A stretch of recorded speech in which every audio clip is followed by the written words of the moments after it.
10월 23일 수요일 간추린 아침 뉴스입니다. 김건희 여사 공천 개입 의혹의 핵심 폭로자인 강혜경 씨가 국정감사에 출석해 폭로에 나선 지 하루 만에 명태균 씨가 김건희 여사와 나눈 텔레그램 대화를 추가로 공개했습니다. 이른바 명태균 리스트를 두고 공방이 거세졌는데 야권은 특검이 답이라고 공세 수위를 높였습니다. 한동훈 대표는 어제 저녁 당내 친한계 인사들과의 식사 자리에서 면담 상황과 향후 정국에 대해서 엄중하다는 인식을 공유한 것으로 알려졌습니다. 친한계는 윤 대통령이 사진 찍으려고 한 대표를 면담했느냐 이런 반응까지 보이면서 불만을 감추지 않았습니다. 엊그제 윤석열 대통령은 따로 만찬 일정이 있다며 한동훈 대표와는 차만 마시고 헤어졌습니다. 그런데 알고 보니 그 만찬에 당내 투톱인 추경호 원내대표가 함께한 것으로 확인됐습니다. 이뿐만 아니라 자리 배치 등을 두고 한 대표를 홀대했다는 논란이 있었습니다. 미국 대선이 이제 2주 앞으로 다가왔습니다. 해리스와 트럼프 양측은 경합주 표심의 변수로 꼽히는 라틴계 표심을 잡기 위해 총력전을 펼쳤습니다. 상대방을 향한 공격의 수위도 점점 높아지고 있습니다. 전국 여론조사에서는 해리스 46%대, 트럼프 43%로 오차 범위 안에서 해리스가 우세했습니다.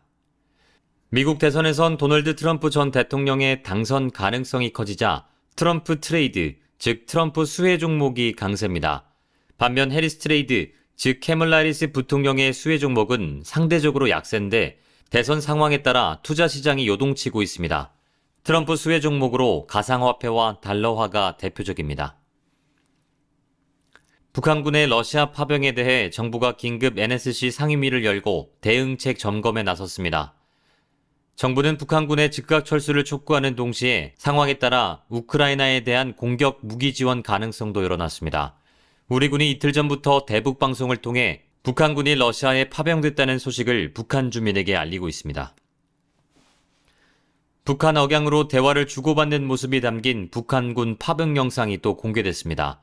김여정 북한 노동당 부부장은 한국과 우크라이나가 핵 보유국에 도발했다며 괴물 위험을 초래하는 행위라고 위협했습니다.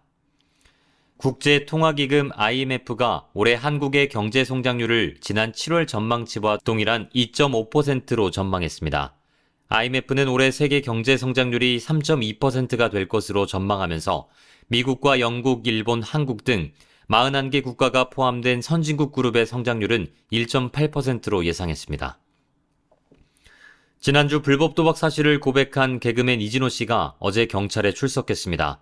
3시간가량 조사를 받은 이 씨는 무리를 일으켜 죄송하다며 고개를 숙였습니다. 경찰은 상습 도박 혐의는 물론 사기 혐의가 있는지도 조사할 예정입니다.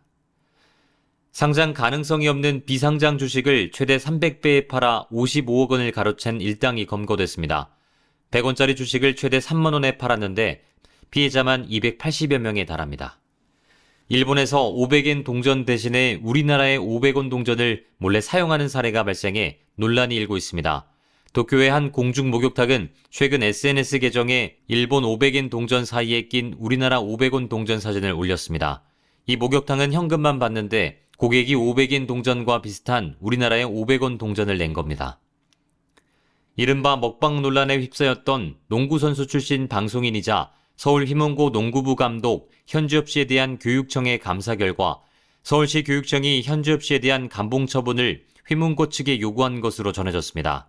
방송 촬영 이후로 농구부 훈련과 연습 경기에 불참했다는 학부모의 탄원서가 접수됐었습니다. 지난해 서울에서 살인사건이 150건 발생했습니다. 절반가량인 68건은 아파트와 다세대 연립주택 등 주거지에서 발생한 것으로 나타났는데요. 일부 우발적인 사건을 제외하면 주거진의 살인은 평소 알고 지내던 사이에서 주로 발생한다고 보고 있습니다. 실제 주거지에서 발생한 교제폭력 비율이 75%에 달합니다. 어느 직장이든 있어서는 안 될 직장 내 괴롭힘, 그런데 초등학생보다 말귀를 못 알아듣는다처럼 모멸감을 주는 발언 등 괴롭힘이 공직사회 내에서도 만연하다고 합니다. 작년엔 상사가 혼전 임신한 직원에게 아비 없는 애를 임신했네라고 한 사실이 알려져서 큰 논란이 됐습니다. 공무원들은 내부 감사실은 소용이 없고 익명신고센터나 감사원 신고가 차라리 낫다는 반응입니다.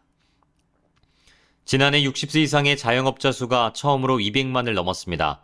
퇴직 후에 뒤늦게 자영업에 뛰어들고 또 기존 업주들이 나이가 들어가면서 나타난 현실입니다. 60세 이상은 전체 자영업자의 3분의 1을 넘겨 비중이 가장 높습니다. 폐업하지 않고 버티려면 가진 쌈짓돈, 기초 생활비까지 털어넣어야 합니다. 현대차 인도법인이 인도 증시에 입성했습니다. 인도 시장 진출 28년 만입니다. 이번 상장으로 인도 증시 사상 최대 규모인 4.5조 원을 조달했는데요. 상장으로 확보한 자금은 현지 공장 생산 능력 확대와 미래 첨단 기술 연구 개발 등에 쓸 계획입니다. 세계 3대 자동차 시장으로 떠오른 인구 대국 인도 공략에 박차를 가한다는 계획입니다. 은행이 대출 규제를 조이기 시작한 지 2달이 지나면서 주택담보대출 증가세는 한풀 꺾인 모양새입니다. 하지만 대출 문턱이 높아진 은행 대신 제2금융권을 찾는 사람들이 늘면서 금융당국이 추가 규제를 검토하기로 했습니다.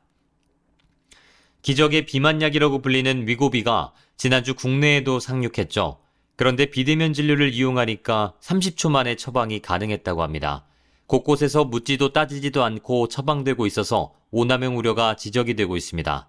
위고비를 처방받으려면 체중 관련 동반 질환이 있거나 특정 BMI 기준을 넘어야 합니다. 민주노총이 노동자 8천여 명을 상대로 실시한 전국 노동환경 실태조사 결과 최근 1년 동안 퇴사를 얼마나 생각했느냐는 질문에 거의 매주라는 답변이 11.4%를 기록했습니다. 생각해본 적이 거의 없다와 전혀 없다는 응답을 빼면 노동자 10명 중 8명은 1년에 최소 한두 번 이상 퇴사를 생각한 것으로 조사됐습니다. 국내외 IT 업체들이 막대한 자본을 투자해 보이스 엔진 개발에 성공했지만 공개를 망설이고 있다고 합니다. 이유는 짧은 음성 파일을 학습하는 것만으로도 특정인의 목소리를 완벽하게 재현하는 보이스 엔진 기술이 보이스피싱 범죄를 확산시켰다는 비판을 받고 있기 때문입니다. 수온 상승으로 지난해 국내 어획량이 역대 최저로 급감했는데요. 최근엔 홍합, 전복, 바지락 등도 집단 폐사하면서 대형마트에서는 수입 수산물 비중을 늘려가고 있는 추세입니다. 오징어, 고등어는 이미 전체 물량의 절반을 차지했고 가자미도 지난해보다 수입량이 늘었습니다. 문제는 기후변화가 해결되지 않는 이상 식자재 공급 불안이 계속될 수밖에 없다는 겁니다. 쏟아지는 가을비로 프로야구 한국 시리즈 1차전이 6회 초에 중단되는 일이 있었죠. 미뤄진 남은 경기와 한국 시리즈 2차전 경기가 어제 또다시 우천으로 연기되면서 오늘 치러질 예정입니다. 사실상의 더블 헤더로 체력과 볼펜 싸움이 변수가 된 가운데 오늘 시리즈 2승을 한꺼번에 올리는 팀이 나올지 관심이 쏠립니다. 다음은 날씨입니다. 어제부터 내리던 비는 오늘 오전이면 대부분 그치겠습니다. 서리가 내린다는 절기상 상강인 오늘 찬바람이 강하게 불면서 쌀쌀하겠습니다. 내일은 서울의 아침 기온이 7도까지 떨어지면서 올가을 들어 가장 춥겠습니다. 주말까지 날은 대체로 맑겠고 반짝 쌀쌀해진 기온은 금요일에 평년을 회복하겠습니다. 이상입니다.